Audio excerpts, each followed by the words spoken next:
Okay, boys and girls, this is another edition of the Crazy Angry Photographer.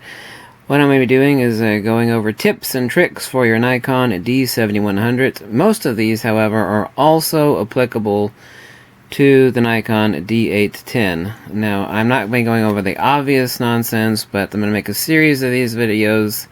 I don't know if it's going to be 3 or 4, but I'm going to go over some of the obvious stuff that you may or may not have thought of that will actually help help you understand some things, because God knows the Nikon user manuals are rather horrific, and I wanted to make things really simple for you. Let's start off. Here we have a Nikon D7100 with a battery pack / vertical grip attached. We're not going to be talking about that right now, but we're going to be talking about your two compact flash cards over here and the role they play. Go into your shooting menu. You go there by clicking on menu. Go to shooting menu, obviously. Then go down to role played by card and slot number 2. And you can either choose overflow, which means that when your card 1 is full, it will overflow into your second compact flash card. Technically, in this case, of course, it would be an SD card. So many years of using compact flash, that was a brain fart in my era. We have 2 SD cards in our D7100, obviously. The second option you can choose, especially this is very useful if you're on an important shoot and having a card failure is not an option. What you do is you would choose backup. Okay? So right now I've got backup chosen. What it means is that it's writing the same image. As you're taking an image, it's writing the same image twice to both cards at the same time. So in case you got one card failure, you've got a redundant backup. And everything in data is about redundancy. I've preached endlessly and lectured about data redundancy. So right now I've just got it in overflow. But if you're on an important shoot, something you can't lose, stick it in backup. So you're writing the same image twice to both cards at the same time. Second thing is in P mode, program mode over here, what we can do, let me bring in a bulb, which I rotate to the right, give you a little illumination. What I can do is I can rotate my main command dial. I'll just call it rear command dial. In program mode, you'll notice a P with an asterisk, a P over here. What you can do in program mode, let me rotate it to where the camera chooses. The camera chooses 1/30th of a second at f3.5 at current exposure in this dark room right now. What I'm saying is that I would like other options. Let me turn the bulb back on again. I would like other options, so what I'm going to do is rotate to other equally valid options in program mode by rotating my rear command dial. For all intents and purposes, instead of using Nikon's bullshit nomenclature of sub-command dial for front dial and main command dial, I'm going to be really obvious and do what they should have called it. Call it rear command dial and front command dial, okay? Keep things simple. So in program mode, do is rotate my rear command dial to give me other options. Of course, P mode, I call it the pussy mode, is right above automatic. Automatic obviously is your point and shoot option. P mode, you got some more options available obviously, but still got it in pussy mode. But you got to take something fast. You know, it's perfectly valid to have it in program mode. 80% of the time I'm operating in aperture priority or manual. So that's important. So when you got it in program mode and you don't necessarily like your depth of field, let me turn the bulb back on again so you can see. It's like, well, 1/5 of a second. I mean, excuse me, f 5.6 is not valid. I'd rather have more shallow depth of field. Let's bring it down to f3. Of course, I'm obviously going to alternatively and reciprocally change my shutter time. Obviously so. But these are all equally valid options just by rotating your main command dial. Now, one of the most important features nobody thinks about is that when you want to go play your pictures, obviously you go up here and hit play. Okay, great, there we got play, right? Okay, screw that. I hate sticking my thumb up here and hitting the play button. So what are my other options? Go over here, hit your I button. Nikon calls it the I button. I call it the info button. Whatever the hell you want to call it, doesn't matter. Roll over here to your PV and your function button. Okay, these are respectively the top dial and your function button is your bottom dial right here. And what I prefer to do, you may not like this, okay?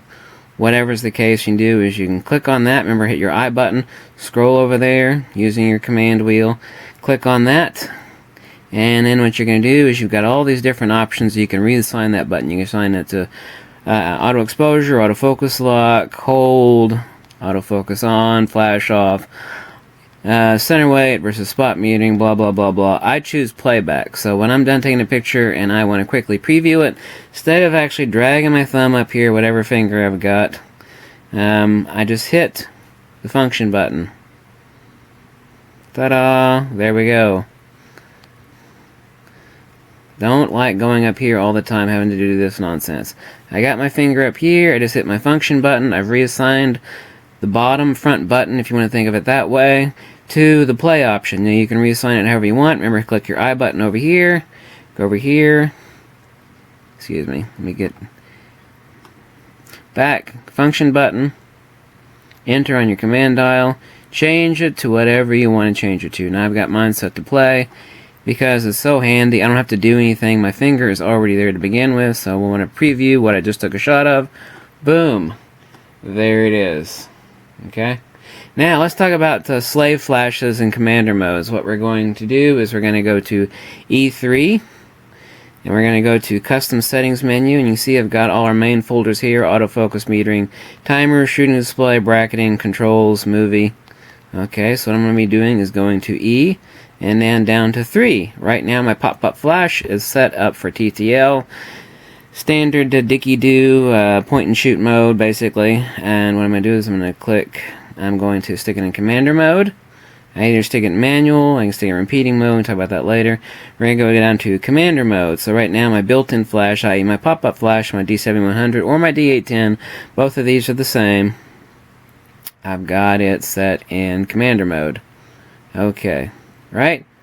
So now all I'm doing is I'm using my built-in pop-up flash as a trigger for my totally wireless flashes wherever I plant them, however many I plant. You have to fool around with that. We can talk about that later, obviously. So go into that, bring up here, put it back into TTL mode. Great. Now, spot metering. Hold down your spot meter button here, rotate your main or your rear dial. Change from matrix, center weight, and spot metering. And what you can do is you can go into B4 on your custom settings menu. B4.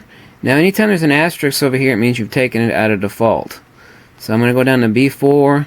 Current default setting from the factory is 8mm for spot metering. But say I want more fine, I want a greater refinement, I want to really narrow it down. A lot of pros actually like a tighter spot, so I'll bring it down to 6mm for spot metering. There's one particular area I want to expose for. This is all compositionally related, obviously. Not everything has to have perfect dynamic range. You know, compositionally, there's a lot of stuff I don't want to see. There's a lot of photographs that are beautiful if they're washed out and only one thing is properly exposed. All of this is compositional.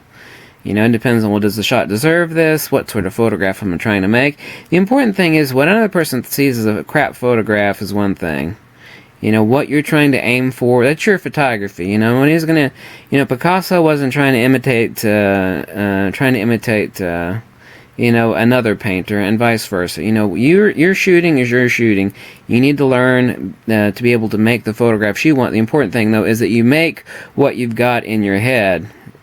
Okay, now being able to use your camera and actually imitate what's in your head, then you become a pro. Now whether anybody else likes the photographs, that's their own problem. That's your problem also. You see, I've changed it. Then you see an asterisk here beside B4 or a center weight meeting area because I've taken it out of default mode of what Nikon has it set at, which is 8mm for spot metering.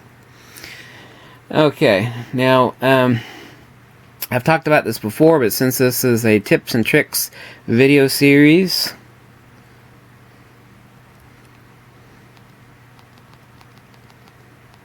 on the D7100, remember to learn your shooting menus and your setup menus. You need to roll through them about 100 times. Okay? You need to know where everything is instantly. You need to know what your setup menus are, and you know what your shooting menus are. You need to be able to roll through them in your mind and know right where they're at, okay? We talked about this before in the other video. Setup menu, non-CPU lens, so your camera can communicate with those old lenses. Remember, D7000 and up, D7100, D810, etc., on up, are meant to communicate with those old lenses all the way back to the 1970s. You have up to 10 presets, 4, 5, 6, 7, 8, 9. Okay, right now I've got lens number 1 set at 50mm at 1/8. Say I stick on my 55mm at 2/8 or my 135mm at f3.5. All you have to do is just stick on your old lens and tell your camera, so you can have a chitty chat with your old lens in the front of your camera, say what's on there and what its focal length is and what its maximum aperture is. Boom, you're ready to go. Something else nobody considers, which is actually extremely important, especially in action shots, if you got low contrast stuff that you're shooting that's moving, say like you're shooting horses on a foggy day or something and your camera won't let you release, you need to change that. This is an important setting nobody thinks about. What you do is you go into A1 and A2 of your custom settings menu on autofocus. Okay, what I'm doing is AFC, that's for continuous, and AFS for single. What you can do is you can change the priority selection to whatever you want. Right now, it's set on release for continuous, which means if it's not in focus, then it's going to release if I depress the shutter all the way down. That's how I want it. AFS, I've got it set on non-default. AFS is set for focus as default from the factory. In other words, it will not release the shutter until the image is in focus. Typically you're talking about AFS, single, non-moving objects, scenery, non-moving things, people standing still. You're not talking about sports or things that are moving, obviously continuous.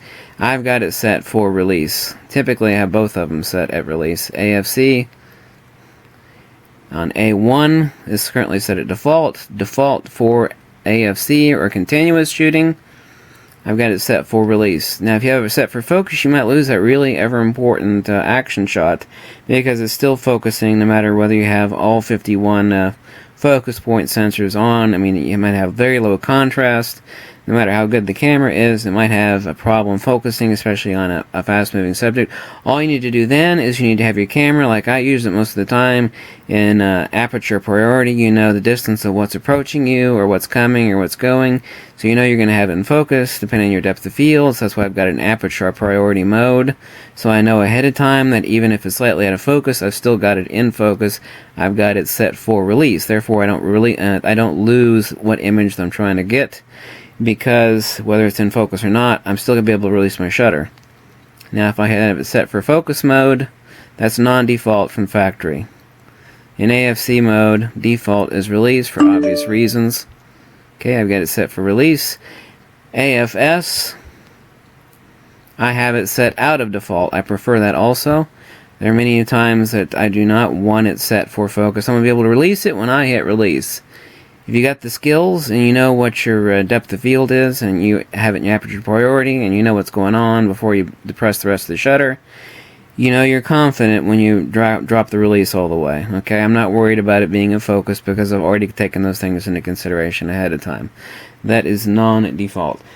This is the end of Series 1. I think I'm going to make 3 or 4, who knows how many of these, about important things to consider. One of the most important ones, at least I think so, is that, let me stick it at a bulb, great, is that click on my I button, roll over to my function. Right now I have my top button, or the PV button, talk about these two buttons right over here on the right side of your camera.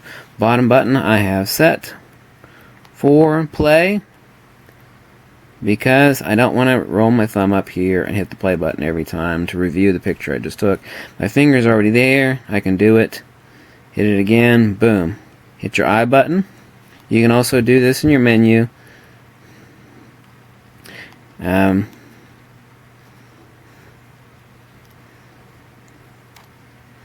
Cancel.